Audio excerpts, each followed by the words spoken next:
Hey guys, Tisha here, and we are back with another Love and Marriage Huntsville review. Forgive me that I keep looking down, but I'm not in my normal filming spot because there's a whole party going on right now. But I wanted to make sure that I got this out here because I'm not going to have any time to do it on Monday because that is a busy day. So we begin this wonderful episode with Stormy and Tisha and crew. They're back at this awkward group date that went sour. Courtney and Marceau seem to agree that they're just going to be cordial and it's not going to be no big deal. Whereas Stormy is continuing to have a problem with, it seems like, both of the Scotts at this point. One of the things that I noticed is Stormy is very passive aggressive, and she didn't like the fact that he made a comment, Marceau made a comment about the culture, but Stormy has made some comments as well that it's like, okay, that's not too far from what he's done. So I really don't, I don't get where we're going with that. We then have Kimmy. Kimmy is still playing in our faces with this sex stuff. So they're meeting a sex therapist. Maurice continues to say that he feels like this isn't a mind thing. No, he feels like it's not a body thing, that it's a mind thing, that this is just her mental. And I want for him to shut up because I'm tired of hearing that. The therapist comes in. Her name is Dr. Filler. She's a psychiatrist as well as a sex therapist. She separates them to have different discussions with the both of them to find out what they feel like the issue is, what they deem as intimacy, things of that nature. Kimmy says that he wants sex 2 to 3 times a day, whereas she's okay with the 2 to 3 times a week. That since going through 20 rounds of chemo and radiation and surgery, that her libido is basically depleted, which the therapist said that she completely understands that. Even with the therapist saying she completely understands that, this man still says to the therapist while he's one-on-one that in his opinion it's a mind thing. I'm not going to say everything that he said because at this point it's the same thing that we've been hearing since the season started. And at this point, I don't care. I'm tired of them wasting our time with this stuff. Kimmy is going to continue to bend over and allow him to do what it is that he wants to do while trying to make this her storyline. Everything that the therapist tells him in regards to taking time to understand that her body needs to bounce back and all those other things is exactly what Kimmy already told him. But the therapist added that one of the things that she noticed is that they struggle with understanding each other when they communicate. Like, everybody is basically just trying to prove their point. She gives them some exercises that she wants them to work on where she basically straddles him and they talk about things, whatever it is, for 5 minutes, no distractions. That's the end of that. We then have Nell and Chris. They have everyone go out to this cowboy themed restaurant because they want them to loosen up as well as talk to them about an upcoming trip. The Scotts come in and they're cordial with everyone. We see that Stormy's face immediately changes because Tisha comes over to give her a hug. She says that Tisha is fake and she doesn't even understand why she gave her a hug. And at this point, to me, Stormy is being just as problematic because Stormy always has this expression about her like she's bothered, but she doesn't realize that she's part of the problem.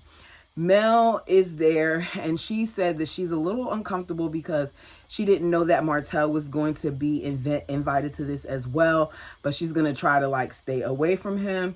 They find out that they are going to be invited to a trip to Houston, Texas.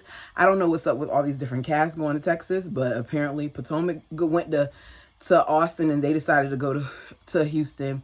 Mel says she has reservations about staying in the same house as him, that she is going to lock the door and she wants to be on the opposite side of the house. And I think that's fair, especially because even with everything that this man has done to her, for some reason, the cast still continues to try to push him in her face. And I don't think it's just because of filming. Kimmy then pulled Stormy to the side to talk about how the double date didn't go that well because she talked to Tisha about it. Then we have Mel asking about the website thing. Tisha gets upset because she's like, why would Stormy talk to her about it when we cleared it up? Stormy says how at this point, it could just be high and by because she's not feeling it. And I think that's what it should be. But I need Stormy to fix her face. Like, if you're going to be saying high and by, then the point is not to give another person your energy. Just say hi and bye and keep it moving. She brings up how Marceau saying things like your culture is him trying to be funny. But Stormy is being funny too by calling him a bee and saying he's acting like a bee. So it's pot meet kettle. Kimmy says in her confessional the same thing that I'm thinking, that Marcel is a smartass and a gaslighter. He's condescending and passive aggressive. But Stormy is all those things as well. And I completely agree with this because they do the same exact thing to each other in different ways. Kimmy, even though she doesn't say this to her face, Kimmy says that in the confessional. I wish she would have mentioned that to her face, but I guess Kimmy was like, I'm not about to go back and forth with Stormy about this. She says, look, I just recommend that when you go on this trip, that in your room, that you create your own oasis while we're on the trip. And she agrees, and she thanks Kimmy for talking to her. We see Nell talking to Mel if she has a problem, and she says the same thing, like, I don't have a problem. I just need you all to make sure that you respect my boundaries. Have him on the opposite side. She agrees. We see Nell then run and jump on the bull. 2 girls join her. The guys are enjoying it. They're like, this is what 29 years of marriage looks like. We then see the guys later talking to Martell, and he's like, the trip is going to be good or whatever, but you know, I'm not going to have anybody like y'all going to have anybody. I'm not going to have a woman for the trip. And Chris says, not only are you not going to have a woman, but the woman that is there don't got your name anymore. And they chuckle about it. And Martell laughs too. And then he says, you know, she did her name change ceremony. And Martell basically thought it was fake. He didn't think she did it legally. He's like, legally? And he was like, yeah, she read the whole paperwork and everything. And he said, oh, so Chris went. He didn't like, he's like, you see this, you guys? You see he went? He don't owe you anything. That's part of the problem. He tells you he's not taking sides, but you still want him to operate from this place where he's taking sides. Okay. We then see that the cast is in Houston. Nell and Fletcher are the first ones to arrive, and they get the biggest room in the house. I don't understand how 2 people who weren't originally main cast members are now hosting a trip, but this is what we're doing. We see Mel arrive, and she's like, look, please do not group Martell and I together. Don't do that. I don't even want to play like that. We need to be separate. I already told you what it is that I want. As she's saying this and she walks off, we then see Martell arrive. Production is messy. And the Fletchers are a little bit being messy too. Either one of them. Why is it that these 2 people happen to arrive right after each other? Come on now. He walks in. He tries to speak to Mel. Of course, Mel doesn't speak. He says it again. Mel has no desire to communicate with him, but he says it again, and she shoots up the peace sign. I think that that was more than enough. He tries to convince us that he's not bothered by Mel or her presence, but the fact that you say this and your actions speak differently because you're always overextending yourself to try to talk to her, despite knowing that you've done the things that you've done to her off of the show. He's sitting here acting like he doesn't understand why she doesn't want to speak when it's obvious. We then see them show the people the room. The rooms aren't that big, and they're Jack and Jill rooms. Everybody's except for the Fletcher, so people are going to be sharing bathrooms. We then see Kimmy, and she's talking to Maurice about what he said on the internet, and she fake has all this heat for him about talking about their sex life, but we already know that she really wasn't that upset. They show the clip where Maurice says on Carlos's show, Kimmy is doing the admiral thing as a spouse to roll over and suffer through it. I look at her and I see this as her standing by me while I'm standing by her, which we were all more upset about this than Kimmy was. There is no coming back from that for me, but I'm not trying to sit here and hear all of what Kimmy says about this in later interviews, because in later interviews she supported him and she made excuses for it, and she even tried to make an excuse for it later on, saying that it was a joke that didn't land well. There was nothing jokey about that. He says in the interview that the difference is there's a difference between needing sex and wanting sex. He doesn't just want sex, he needs sex. She said that it was very disrespectful, and in this moment he did not protect her, and now she has to answer questions from her mother. I agree. He did not protect her. He thought an apology will make it all good. And she was like, well, are you going to apologize to my family as well? She's talking about her mom, but I really want to know about her son. Like, what does your son have to say about the comments that this man made in regards to you? Because if the roles were reversed and my child heard something like that being said about me, I know my child would be very disappointed and wouldn't really want to have an interaction with that man, because it just comes across as really disrespectful.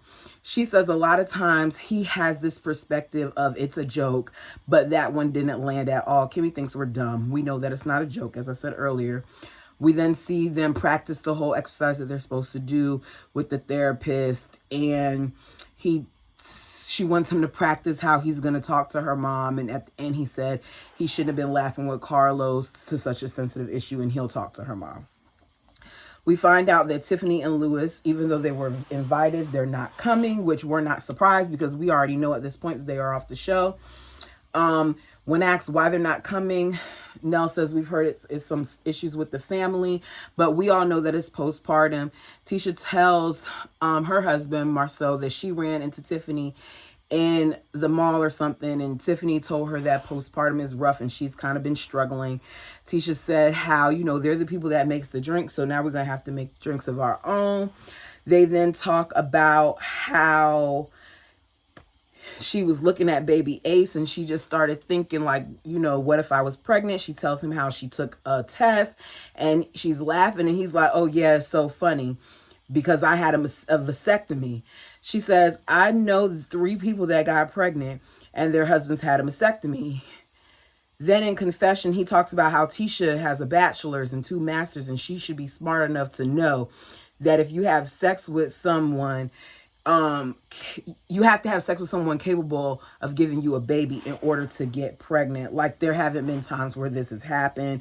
We already know that there are people who've had vasectomies and still gotten people pregnant. And he says, well, if you would have told me you were pregnant, I would have said you need to get an effing blood test. Tisha said, and then I would leave you after you get, your results.